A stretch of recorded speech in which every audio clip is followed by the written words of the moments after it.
Welcome back into the M-Line kitchen. We are making an amazing Brussels sprout casserole that's guilt-free, as all of what we cook is, made with some things that you might not normally think to pair with Brussels sprouts. So I'm really excited to show you this. It's super simple. It requires very little prep and it cooks really quickly as well. So what I have done is taken a bag of Brussels sprouts. You can get the whole Brussels sprouts around Thanksgiving or the holidays. You can also purchase them on the branch, which I also think, or the stalk, which I think is beautiful.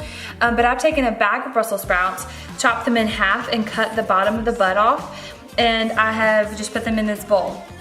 And then I put about maybe like an inch or so of water and then stuck them in the microwave for about 7 minutes. And that just tenderizes them and steams them a little bit, and it's gonna make them a little bit easier to cook when we get started with that.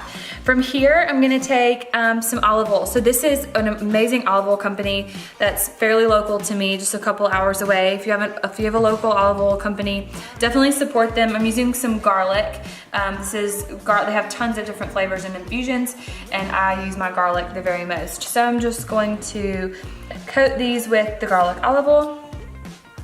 I left a tiny bit of water in the bottom of the bowl, which is fine.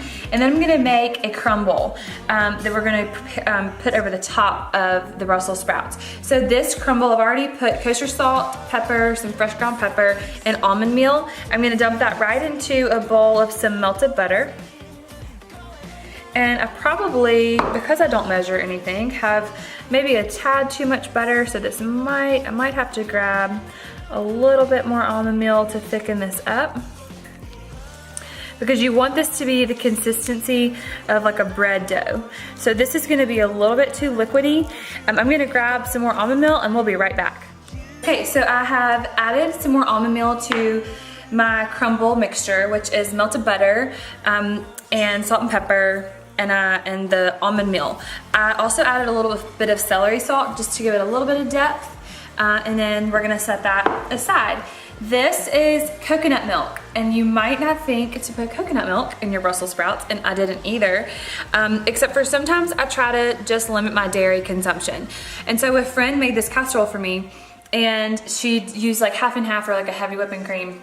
And I just thought, what if I tried coconut milk? It may totally fail, and it didn't. I made this for 17 people for Thanksgiving, and it was like a complete hit. I had my husband's friends texting me the next morning saying, oh my gosh, can you please send us that Brussels sprout casserole recipe? And they had no idea that it was coconut milk. So what I'm doing is, it is a little watery, which is fine. And it's totally fine to bust up some of the Brussels sprout buds. It's okay if they get a little leafy. And I've mixed this with the olive oil and the coconut milk. I'm just going to put this right into a baking pan. You want to choose something that's fairly small because we do want this to be packed together so that it will bake like a casserole. If you do something that's not quite as deep and bigger, it can cause it to not bake all together, and we definitely don't want that. We want a thick, spoonable casserole. I'm just gonna take my crumble and dump it on the top. I also think this would be really yummy with quinoa mixed in with the Brussels sprouts. I'm gonna try that next time when I have it.